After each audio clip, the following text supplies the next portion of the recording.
စကားဆိုတာမကောင်းတာပြောရင်ကြီးကျယ်တဲ့အပြစ်ရှိတယ်လို့ကောင်းတာပြောလို့ရှိရင်ကြီးကျယ်တဲ့အကျိုးရှိတယ်ဘလောက်တန်ဖိုးရှိတယ်လို့ပြောလို့မရအောင်တန်ဖိုးရှိတယ်အကျိုးရှိခြင်းတယ်ဆိုလို့ရှိရင်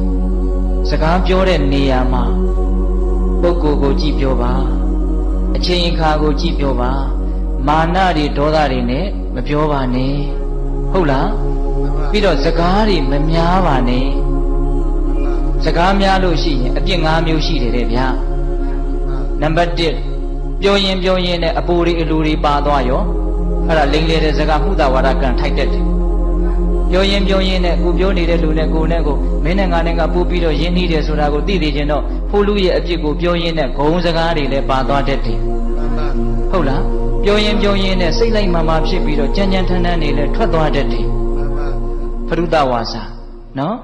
နောက်ပြောရင်နဲ့အနှစ်သာရမရှိတဲ့စကားတွေပါသွားရောများသောအားဖြင့်တော့အနှစ်မရှိတာတွေပြောကြတာများပါရဲ့ဟုတ်လားအဲ့ဒီလိုမှုတာဝါဒပိတုဏဝါစာဖရုဒဝါစာတန်ဖပလာပဆိုတဲ့ပြစ်မှုကြီး၄ခုကိုလွန်ကျူးမိတတ်တဲ့အတွက်ကြောင့်